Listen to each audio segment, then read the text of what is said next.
I was a park ranger at Scorched Mountain, which is a place that nobody else remembers.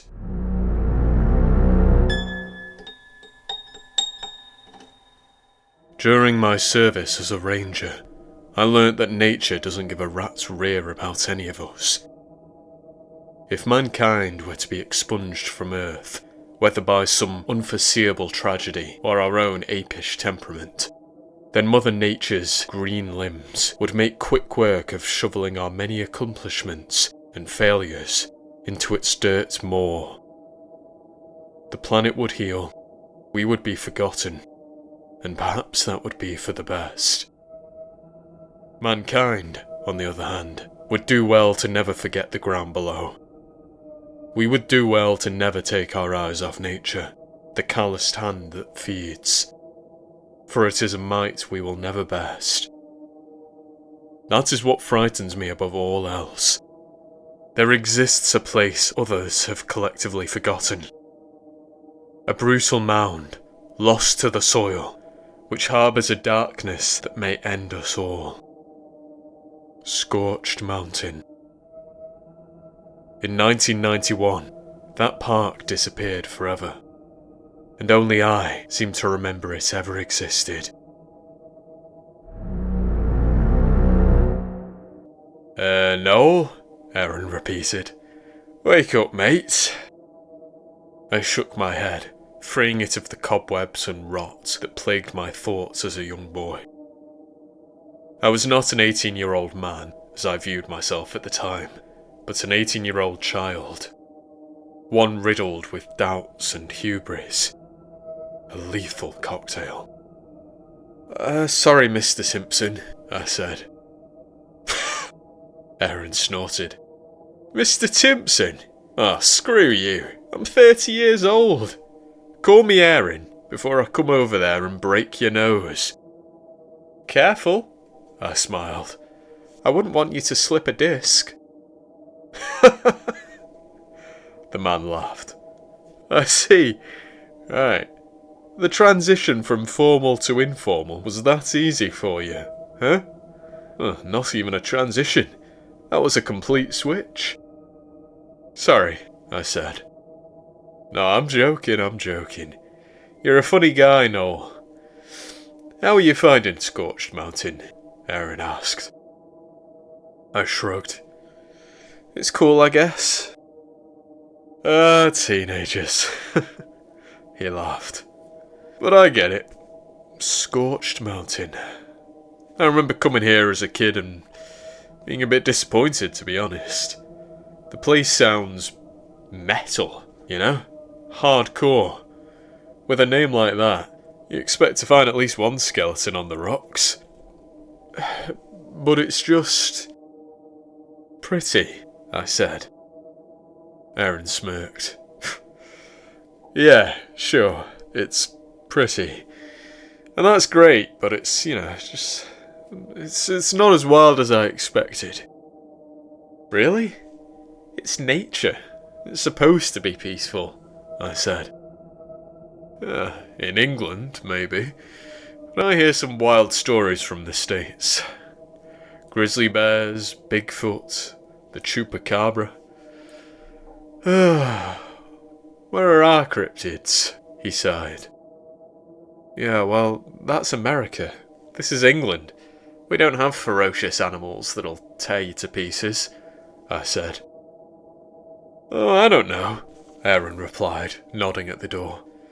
She'd have you for breakfast, and still make room for a bite before lunch. I twisted my head, facing the entrance to the ranger's lodge. With the tinkle of the overhanging chime, the wooden door opened, and Kirsty Farrow strolled into the building. Calm down, Aaron. She's a few years younger than you, I quietly pointed out, chuckling as our fellow park ranger approached. Oh yeah? Well, she's a few years older than you, the man retorted, grinning as he cleared his throat. You alright, Kirsty? The woman smiled. Hi, you two. Busy day? Oh, yeah. We've been doing all sorts. Filing, a little more filing, Aaron said. Hey, Kirsty, I croaked awkwardly. Hey, Noel, she replied, smiling softly. You been tolerating the old man? Old? Aaron gasped. What is it with you two today? When did all of this ageism start? This needless pain? About 10 years ago, I said, patting his back. Around the time your knees gave up, Grandpa. Kirsty snorted, and I felt a slight flutter in my gut. The sort of adolescent pain that never really fades. As the years have passed, my body has been weathered by the river of time, but my soul has remained steadfast, unchanged by age. That only makes it more painful to tell this story. It was July the 24th, 1991, and I was on duty with Aaron. He was showing me some of the park's most precious habitats, half-heartedly explaining the measures necessary to protect the abundant wildlife in Scorched Mountain. This is my favourite area, Aaron said, scratching his neck. You know what, Noel, I've got to tell you, you've made the last couple of months bearable, you know. The last guy was an absolute nightmare. But you, yeah, you're a mate. Thanks, man, I said. You're alright too. The man paused, feverishly clawing until his nails peeled away a few strips of skin. I want to show you something special. Do you want to see something special, Noel? I shrugged nonchalantly, which is as close to an affirmation as I ever gave at that age, and Aaron nodded, suddenly overcome by an unsettling mixture of glee and dread, as if he were unwillingly wistful about his special place, the place to which he led me at a brisk pace. The reveal was, in the end, quite anticlimactic. Aaron's special place was a hole, no more than a slight puncture in the flesh of the mountain. A pinprick in the landscape's eyes, though it was about 4 feet in diameter. The opening was level with our shoulders, and it allowed no light inside. Odd, given the blazing sunshine, which shone directly into it. Regardless, it was an unbroken pit of blackness. At the time, however, I thought the man had brought me to a place which seemed simply unordinary, not extraordinary. Unnervingly unordinary, nonetheless. Just like the following surprise from Aaron Caldwell. He proceeded to pull his body into the chasm, assuming the pose of an Olympic diver as he slithered away with poise. "Aaron?" I cried. The man shot into the darkness, barely needing to pull himself into it, barely even touching the rocky surface to hoist himself into the hole. The blackness itself dragged him inside. I fell to my knees, clutching my hair in panic as I tried to process what I'd seen. Aaron's strange demeanour had been explainable, but his unnatural movement defied physics. And there were no mobiles in 91, of course, so I planned to run back to the lodge for help. Sweat and tears dripping down my face, I headed towards the woods. "No!" A husky voice called from behind me. The startling sound sent me tumbling into the damp mud, and I scrambled in the muck, twisting onto my elbows. Roughly 20 yards behind me, Aaron was re-emerging from the black pit. He was diving from the dark to the light, with hands pressed together, and he landed on the dirt with his palms, before lifting his body into a handstand. From the topsy-turvy position, the disconcertingly acrobatic man rolled forwards, landing on his feet, and resuming an upright position. Aaron moved with silky, effortless grace, and I believed that I'd witnessed something wrong. I knew that I'd witnessed something wrong. I'd only worked with the man for a matter of months, but I thought about the way he'd changed over the weeks, the increasing number of oddities in his disposition, and I understood, at long last, that it had something to do with the hole. "Where did you go?" I yelled. "You scared me, man. You didn't answer when I called your name." Aaron smiled. "It takes time." "What takes time?" I nervously asked. He did not answer with words, but an outstretched fist. As I approached, his hand trembled with that horrifying mixture of delight and some repressed fear. There was a trapped look in his eyes, and his fingers were gripping something so tightly that blood seemed not to reach them. "What's wrong, Aaron?" I asked. "What do you have in your hand?" The man, once more, didn't respond with words. Didn't respond at all for a few horrible seconds. Aaron's quaking worsened, seeming to possess every atom of his body, and he watched me with a pained smile, one that was not malicious, was not joyous, was not his. Then he fell absolutely still, released one solitary exhale, and allowed his fingers to relax.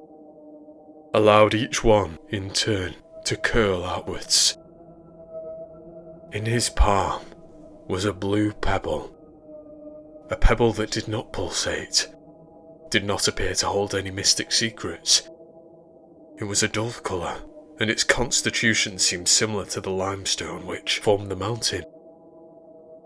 Other than its shade of blue, it was entirely ordinary, entirely natural.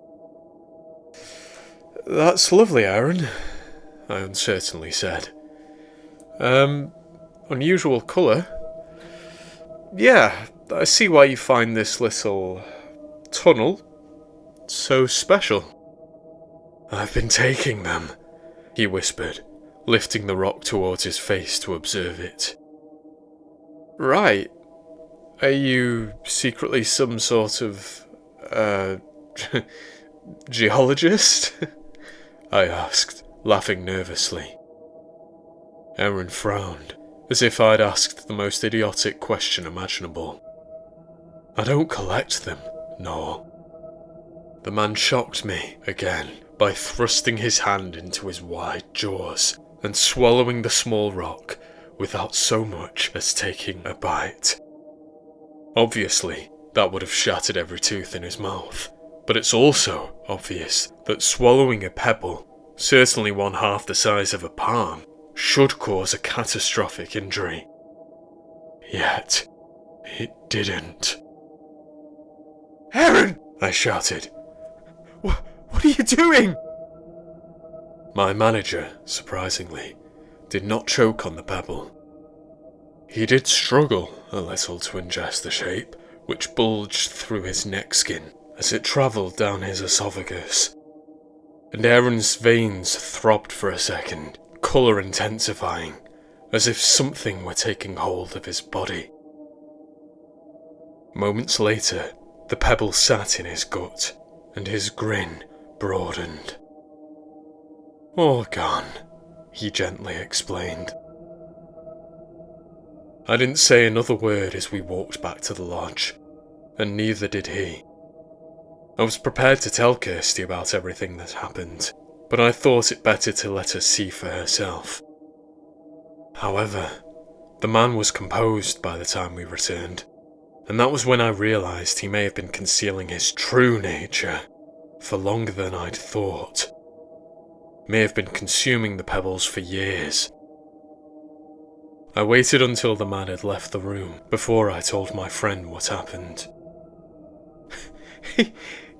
He ate a rock. Kirsty giggled. There was something horrible about the whole thing, I said. I didn't have you pegged as a scaredy cat, the girl teased. Aaron was clearly just messing with you, Noel, and you fell for it. Hope you haven't let him see this look on your face. You know how smug he'll be if he knows that he pranked you. And that'll be annoying for me too. It wasn't a joke, Kirsty. There's something not quite right about him, I replied. I won't argue with that, she agreed. It wasn't until July the 30th, 6 days later, that Kirsty would fully appreciate the unholiness of what I'd witnessed. We better be getting paid overtime for this, Aaron, she grumbled. The three of us were trudging through the darkened forest of Scorched Mountain around 10 in the evening, after being pulled back into work by our assistant manager. The sky's navy hue was darkening, and the park had been redrawn. At night, it seemed so much less beautiful. It seemed to display that wildness for which Aaron had always yearned. That monstrous underbelly. It was living up to its ominous name. "They're just up here," Aaron barked, leading us by torch up a steep embankment. "Follow me." "Wouldn't it be safer to kick them out in the morning?" I asked. "No. If we let wild campers run amok, they'll keep coming back. They will think they own the place," Aaron growled. "We need to make an example, so others know that camping here is illegal."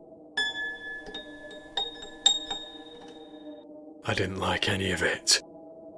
The rage in Aaron's tone, the lack of light, other than the ever-nearing campfire which had almost extinguished, and certainly not Kirsty's shivering form. "What's up with him?" she quietly asked as she walked alongside me. "I told you that he's been acting strange," I answered. "This is the worst I've seen him, though." "Oi!" Aaron bellowed, voice almost dividing into two distinct tones. We reached the group of 3 teenagers, only a few years younger than me, who were huddling around the dying embers of a fire. Hello?" one boy answered. "What the devil are you doing here?" Aaron asked, voice fraying at the seams. "Wild camping in Scorched Mountain is against the law." "Sorry, sir," another boy yelped, jumping from his camping chair. We'll pack up now, and we'll head home. We didn't know," the third boy timidly said. Didn't know. Didn't know. Aaron repeated, laughing manically. The man let his torch drop to the ground, allowing the boys to be lit by both the harsh artificial light and the red glow of the fire's remnants. The children looked afraid. It was clear they weren't acting maliciously. Perhaps they had known about the rule regarding wild camping, or perhaps they hadn't. Either way, there was no need for further action. They were leaving. Our part was done. I'm simply grateful that they didn't put up a fight, weren't antagonistic in any way. Other youths wouldn't have been so polite. I dread to think what might have happened if they'd behaved differently. Then again, I don't see how things could have ended any worse. "No harm done," Kirsty said. "Just don't let us see you here again." "Thank you, miss," one boy said. The 3 teenagers clumsily packed the pop-up tent into a bag and threw rucksacks over their shoulders. "Harm," Aaron whispered, staggering forwards. "Harm is always done, regardless of intent. This is my land. You're trespassing. You won't take it from me. Kirsty trembled, eyes flitting between the man and the boys. Aaron, you're scaring them. They're sorry and they're going, okay? They're just kids. We're all sorry, Aaron whispered.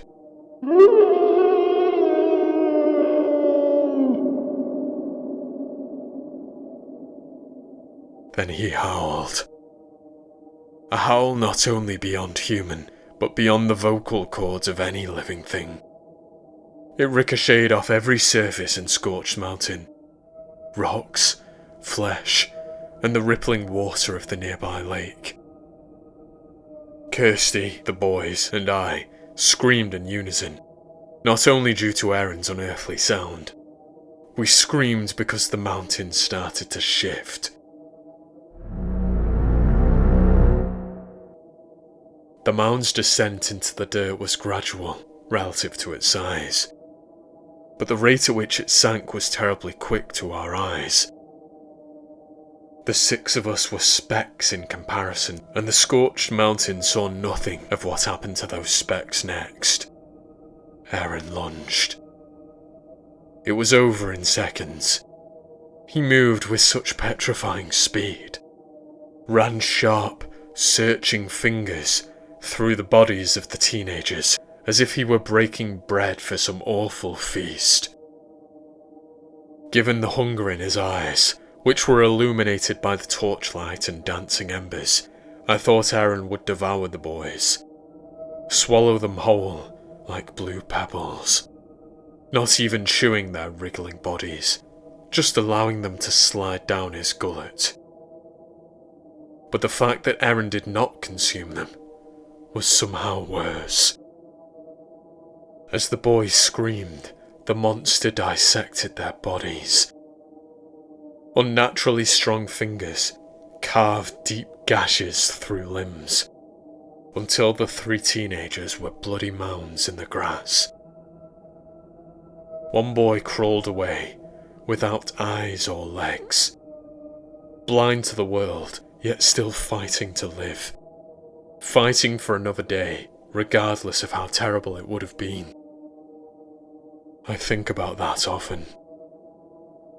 I also think about how slowly Aaron completed his final piece of work.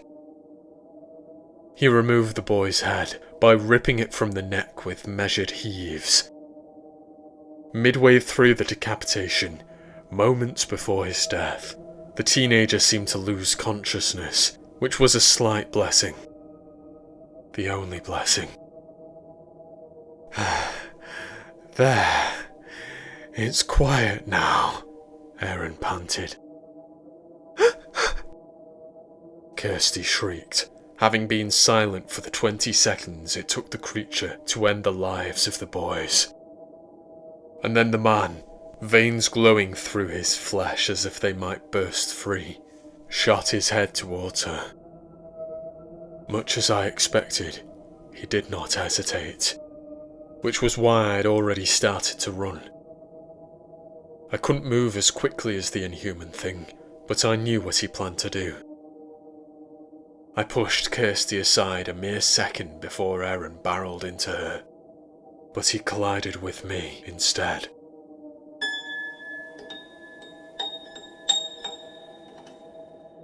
We tumbled into the grass, and I silently eyed the horror above. Silently prayed for a swifter death than the one dealt to the boys, as one of the man's hands seized my throat. You should have taken it too, Aaron hissed, green veins seeming to spread across his skin. It feeds you, Noel. Makes everything better. You don't understand. You would if you'd just taken it. Taken its strength. The man raised a hand, preparing to swipe my face, but he was halted.